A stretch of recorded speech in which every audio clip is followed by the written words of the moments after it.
सास ने किया बहू का कन्यादान। दिल छू लेने वाली कहानी। जया, जया जल्दी चल, तेरे घर वाले का एक्सीडेंट हो गया है। जया के पड़ोस में रहने वाली रमीला उसको आवाज़ लगाते हुए दौड़ते हुए आई।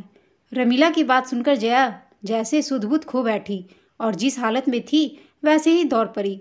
जया का पति एक छोटे से रेस्टोरेंट में काम करता था और जया 2-3 घरों में कपड़े, बर्तन और साफ सफाई का काम करती थी। उस रेस्टोरेंट में गैस का सिलेंडर फटने से उसका पति बहुत बुरी तरह घायल हो गया था। लोग उसे अस्पताल ले गए थे। जया भागी भागी अस्पताल पहुंची, पर तब तक उसकी दुनिया उजड़ चुकी थी। जया के 3 छोटे छोटे बच्चे थे, उस पर तो मानो पहाड़ ही टूट पड़ा। सब क्रियाकलापों में 13 दिन कैसे निकल गए उसे समझ में ही नहीं आया। सब रिश्तेदार भी चले गए। अब बस घर में उसकी बूढ़ी सास और ये 3 बच्चे ही थे। उसकी सबसे बड़ी बेटी केवल 7 साल की थी और सबसे छोटा बेटा तो बस 3 ही साल का था।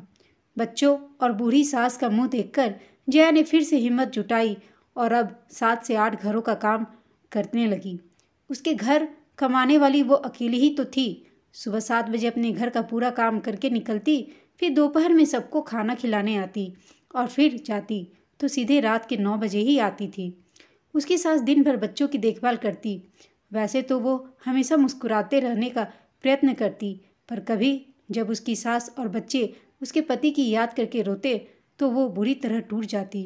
पर फिर किसी तरह उनको संभालकर अपने पति की तस्वीर को सीने से लगाए रात भर उससे बातें करती।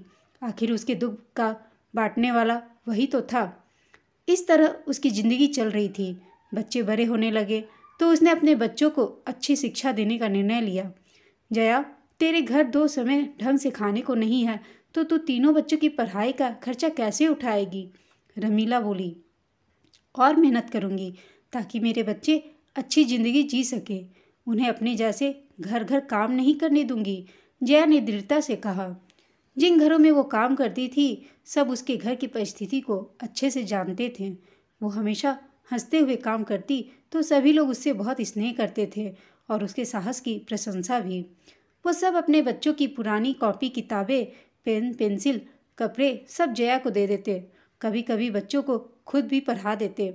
जया की मेहनत से उसके तीनों बच्चों ने ग्रेजुएशन कर लिया।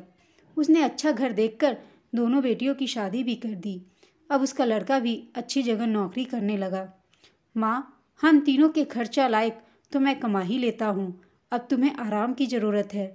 बेटा, जीवन भर काम किया है तो अब घर बैठा न जाएगा। बस अब जल्दी से तेरी बहू आ जाए। जया ने अपने बेटे की भी शादी कर दी। उसकी बहू बहुत सुशील और संस्कारी थी। अब घर के काम बहू ने अच्छी तरह संभाल लिए। जया ने भी कई घरों के काम छोड़ दिए। साल भर बाद ही उसके घर में किलकारी गूंज उठी। पूरा घर खुशियों से भर गया। जया की सास और जया दोनों ही बहुत खुश थे। अब जाकर उसे अपनी जिम्मेदारी पूरी होने का एहसास हो रहा था, पर शायद अभी ईश्वर उसके सब्र का और साहस की परीक्षा लेना चाह रहे थे। इस हंसते खेलते घर को जैसे किसी की नज़र ही लग गई। नौकरी पर जाते हुए उसके बेटे को हार्ट अटैक आ गया और वो उसी वक्त चल बसा। जया के घर फिर घंघोर अंधियारा छा गया। अब वो खुद भी थकने लगी थी। पहले युवावस्था में पति और अब जवान लड़का। उसके शौक की कोई सीमा ही नहीं थी। युवा बहू का वैधव्य उससे देखा नहीं जाता था।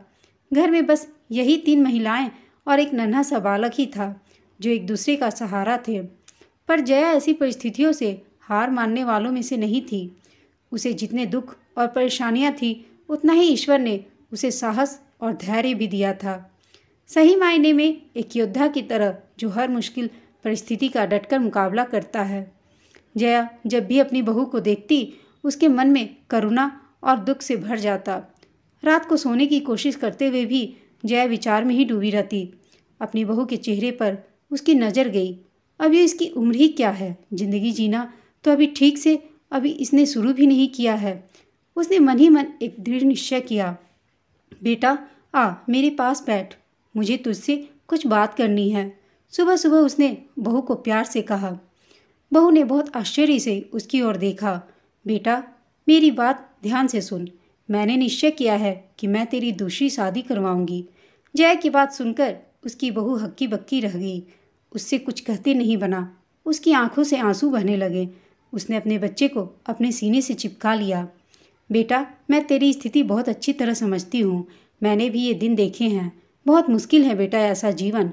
मेरे साथ तो माँ जी और 3 बच्चों का सहारा था, पर अभी तेरी उम्र ही क्या है।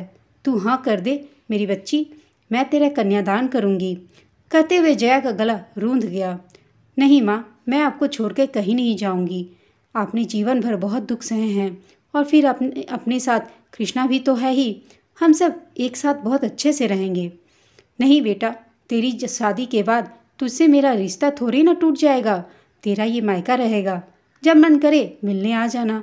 हम ऐसे ही लड़के को ढूंढेंगे जो कृष्णा को भी अपना ले, और अगर नहीं भी अपनाता है तो मैं हूँ ना, मैं उसका लालन पालन अच्छे से करूँगी। जया की बात सुनकर उसकी बहू रोने लगी। दोनों सास बहू बहुत देर तक गले मिलकर रोती रहीं, जैसे अपना सारा दुख और तकलीफ वो इन आंसुओं में बहा देना चाहती हूँ। अपने बेटे की मृत्यु के कुछ महीनों बाद ही जया ने अपनी बहू का दूसरा विवाह कर दिया और अपने पोते को भी उसे दे दिया। जया की सास और बेटियों ने भी उसका भरपूर समर्थन किया। आज भी उसकी बहू जया के घर अपने मायके से ऐसी आती है। दोनों में सगी माँ बेटी जैसा प्यार है। दोस्तों, ये कहानी एक सत्य घटना पर आधारित है। एक घर काम करने वाली महिला में इतनी हिम्मत और हौसला, और साथ ही उसके इतने ऊंचे विचार। अक्सर सास बहू का रिश्ता उतना मधुर नहीं होता जितना होना चाहिए। समाज में जया जैसी सास एक मिसाल है। जया को मेरा सत सत नमन। अगर दुनिया में लोग एक दूसरे के दुख को इसी तरह समझते रहें और एक दूसरे से अपने दुख को बांटते रहें तो दुनिया में कोई दुखी नहीं रहेगा। दोस्तों, यह कहानी आपको कैसी लगी हमें कमेंट करके बताइएगा। साथ ही एक छोटी सी रिक्वेस्ट है, अगर कहानी अच्छी लगी हो तो इसे लाइक, शेयर और चैनल को सब्सक्राइब अवश्य कर दीजिएगा। कहानी सुनने के लिए आप सबका धन्यवाद।